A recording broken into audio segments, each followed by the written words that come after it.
Followers से गुजारिश करूंगा कि आप बीसी न्यूज इंडिया को लाइक करें, सब्सक्राइब करें, उससे जुड़े और शेख जुबैर की ताकत बने बीसी न्यूज इंडिया।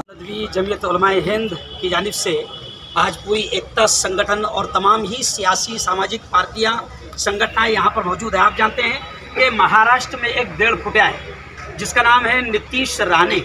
ये दूसरों को बुज़दिल और गांडू कहता है, लेकिन मैं साफ तौर से आज ये कहूँगा कि नीतीश राणे का और इसके परिवार का डीएनए टेस्ट करवाया जाए तो बुज़दिलों की औलाद में, गांडुओं की औलाद में ये नजर आएगा, अव्वल नंबर नजर आएगा। नीतीश राणे से मैं साफ तौर से कहूँगा कि बेटा, माँ ने दूध पिलाई तो थोड़ा सा सुरक्षा से अलग होकर बाहर निकल कर दिखा, लेकिन तेरे में ये ताकत नहीं है। खैर, मैं इतना जरूर कहूँगा कि नीतीश राणे ये पालतू है, इसके गले में सरकार ने पट्टा डालना चाहिए। लेकिन शिंदे सरकार, फडणवीस सरकार, बीजेपी सरकार जानबूझकर ऐसे पालतू भोंकने वालों को रख रही है ताकि इलेक्शन से पहले माहौल खराब किया जाए, और जैसे ही माहौल खराब होगा तो बीजेपी को इसका फायदा मिलेगा। इसलिए नीतीश राणे जैसे पालतुओं को भोंकने का मौका दिया जा रहा है। मगर नीतीश राणे पर हम जलगांव शहर में मुकदमा दर्ज कराने यहाँ पर आए हैं और इंशाअल्लाह जमहूरी तरीके से, कानूनी तरीके से, शांतिपूर्व अंदाज में हम नीतीश राणे के खिलाफ बड़े से बड़ा आंदोलन भी करेंगे।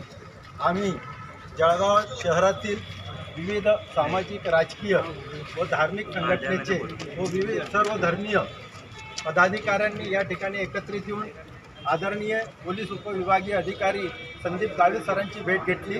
कारण की ते SDPO जळगाव विभाग आहे, त्यांच्या अखत्यारीत 6 पोलीस स्टेशन आहेत आणि आम्हाला आमदार नितेश राणेच्या विरोधात तक्रार द्यायची होती, म्हणून लेखी स्वरूपात आम्ही त्यांना तक्रार दिलेली आहे। त्याने जे काही बेछूट वक्तव्य केलेले आहेत त्या बेछूट वक्तव्यामुळे मुस्लिम समाजाची नव्हे तर संपूर्ण महाराष्ट्राला काळिमा फासणारी ती घटना आहे। त्यांनी जे विविध BSN कायद्याचे उल्लंघन केलेले ते आम्ही सविस्तरपणे त्याच्यात नमूद केलेले आहेत आणि त्याने आम्हा जळगावकरांना उद्देशून ते बोललेले आहे। कारण की आम्ही जळगावकरांनी 17 तारखेला, 18 तारखेला, 19 तारखेला आणि 22 तारखेला अशा जळगाव शहरात विविध ठिकाणी त्यांच्या विरोधात लेखी तक्रारी केलेल्या होत्या। एवढेच नव्हे तर जळगाव जिल्ह्यात विविध ठिकाणी मोर्चे, आंदोलने, निदर्शने झालेली होती। त्यामुळे त्यांनी सांगितलं होतं की अगर किसी ने रामगिरी महाराज की तरफ देखा भी और कुछ बोला भी तो मैं उसकी जबान काट लूँगा।